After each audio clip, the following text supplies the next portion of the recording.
Hi food lovers, மீண்டும் உங்கள் அத்தனை பேரையும் லக்ஷ் போஜனாவிலே சந்திப்பதிலே மகிழ்ச்சி.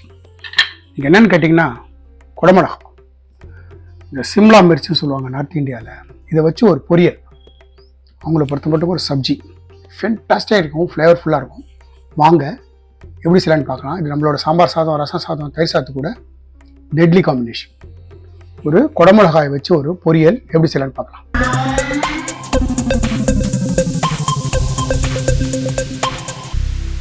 நான் ஸ்டவ் ஆன் பண்ணுறேன், ஒரு ஓக் வைக்கிறேன். நார்மல் கடாயில் கூட பண்ணலாம். நம்ம வச்ச ஓக் சுட்டெடுத்து நான் 2 டீஸ்பூன் வேர்க்கடலை, இது வறுத்த வேர்க்கடலை அன்சால்டட்.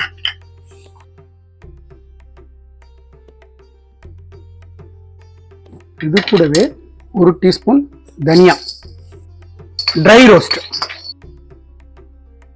நான் வந்து 2 நம்மளோட குண்டூர் மிளகாயும் 2 Kashmiri red chilli, 2 Kashmiri red chilli சேர்த்துக்கிறேன். இந்த காஷ்மீரி ரெட் சில்லி காரம் இருக்காது, வெறும் கலரிங்காக தான்.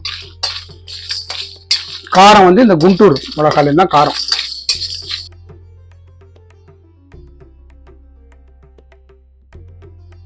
லோ ஃப்ளேம்ல நல்லா ரோஸ்ட் ஆக்கிடுங்க. இந்த ஸ்டேஜில் 1/4 டீஸ்பூன் ஜீரகம், ஒரு பிஞ்ச் சோம்பு, இதையும் போட்டு வறுத்துங்க.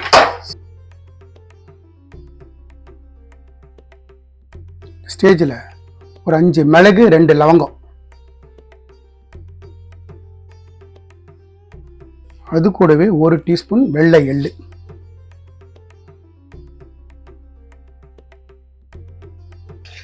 எல்லாம் நல்லா வறுபட்டு எடுத்து உங்களுக்கு பார்த்தீங்கன்னா தெரியும். இந்த வேர்க்கடலை எல்லாம் இந்த பிளாக் ஸ்பாட்ஸ் வருது. இந்த ஸ்டேஜில் 1/2 டீஸ்பூன் டெசிகேட்டட் கோகோனட், அதையும் சேர்த்துட்டு ஸ்டவ் ஆஃப் பண்ணேன்.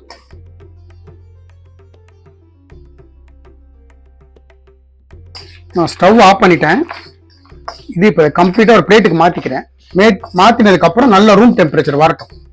வந்ததுக்கப்புறம் மிக்சியில் போட்டு நல்லா ஃபைன் பவுடரா, ரொம்ப ஃபைனாக இல்லாமல் கடைசியில் நரன்னு இருக்கிற மாதிரி ஒரு பொடியாக அரைச்சி போட்டேன். இப்போ வறுத்ததை ஒரு பிளேட்டுக்கு மாற்றிக்கிறேன். இது கம்ப்ளீட்டாக ரூம் டெம்பரேச்சர் வரட்டும். வந்ததுக்கப்புறம் ஃபைன் பவுடர் அரைச்சிப்போம். இப்போ நம்ம வறுத்ததெல்லாம் ரூம் டெம்பரேச்சர் வந்துடுத்து ஒரு மிக்சர் ஜாரில் சேர்த்துக்கிறேன். இதை ஒரு 95% நல்லா ரொம்ப ஃபைனாக வேண்டாம், கடைசியில் கொஞ்சமாக நரன்னு இருக்கிற மாதிரி திருச்சிட்டு உங்களை நான் காட்டுறேன். இந்த மாதிரி கொஞ்சம் நரன்னு இருக்கும். திருச்சி வச்சேன். மறுபடியும் ஸ்டவ் பற்ற வைக்கிறேன். அதே ஓக் வைக்கிறேன். நான் ஒரு 1/2 டீஸ்பூன் கடலை எண்ணெய் சேர்த்துக்கிறேன். எண்ணெய் நல்லா சுடட்டும். நம்ம விட்ட எண்ணெய் சுட்டெடுத்து இந்த ஸ்பூனில் 1/2 டீஸ்பூன் கடுகு நல்லா பொரியட்டும். கடுகு பொரிஞ்சுட்டு இருக்கும்போது கொஞ்சமாக ஜீரகம், கொஞ்சமாக கருவேப்பிலை, நான் ஒரு சிறு துண்டு இஞ்சி, ஒரே ஒரு பச்சை மிளகாய் கட் பண்ணி வச்சிருக்கேன்.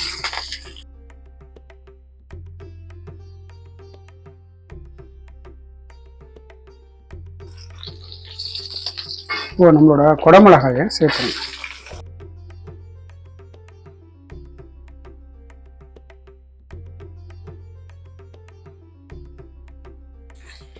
ஃப்ளேமை ஸ்லைட்டாக இன்க்ரீஸ் பண்ணிக்கோங்க. இந்த குடமிளகாய்க்கு தேவையான சால்ட்டு,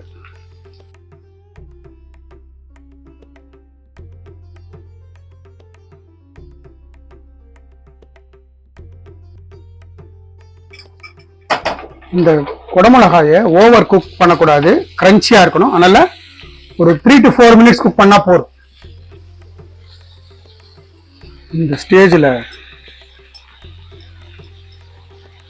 கொஞ்சமாக மஞ்சப்பொடி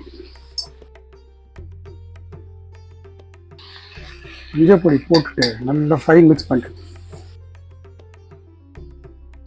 இப்போ நம்ம வறுத்து பொடி பண்ண அந்த பொடி இருக்குல்ல, பொடி எல்லாத்தையும் சேர்த்துறேன்.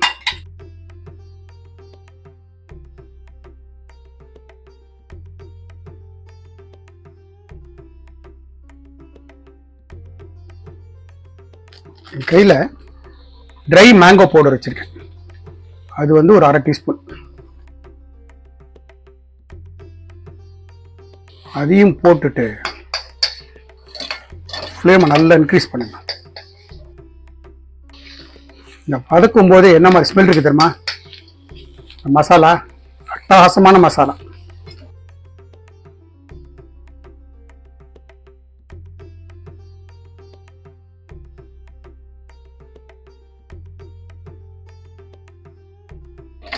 நல்லா ஃபைனாக மிக்ஸ் பண்ணிட்டு ஃப்ளேம் ஆஃப் பண்ணிடுங்க. ஆஃப் பண்ணிட்டு ஃபைனாக சாப் பண்ண கொத்தமல்லி, நம்மளோட நார்த் இந்தியன் ஸ்டைலில் ஒரு குடமிளகா பொரியல், அட்டகாசமான ரெசிபி. சாம்பார் சாதம், ரசம் சாதத்துக்குலாம் அல்டிமேட்டாக இருக்கும். நம்மளோட கேப்சிகம் பொரியல் பார்த்தீங்களா? ஒரு அந்த கேப்சிகம்லேயும் அந்த மசாலா கோட்டாகி ஒரு அருமையான ரெசிபி. நம்ம குடமிளகாயை வச்சு செஞ்ச ஒரு பொரியல், நல்ல ஃப்ரை, சாம்பார் சாதம், ரசம் சாதம், தயிர் சாதம் கூட அல்டிமேட்டாக இருக்கும். நான் என்ன மாதிரி இன்க்ரீடியன்ஸ் போட்டு எப்படி செஞ்சணும் அதே மாதிரி செய்யுங்க. எனக்கு கிடைச்சது எக்ஸல் ரிசல்ட் உங்களுக்கும் கிடைக்கும். இந்த வீடியோ பிடிச்சிருந்தா லைக் அண்ட் ஷேர் பண்ணுங்கள். உங்கள் ஃபேமிலி அண்ட் ஃப்ரெண்ட்ஸ்க்கு வந்து ரெக்கமெண்ட் பண்ணுங்கள்.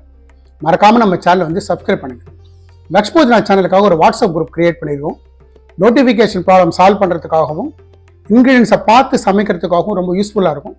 Interested person join பண்ணிக்கிங்க. Thanks for watching my all videos. Lakshman signing off from Lakshbojana.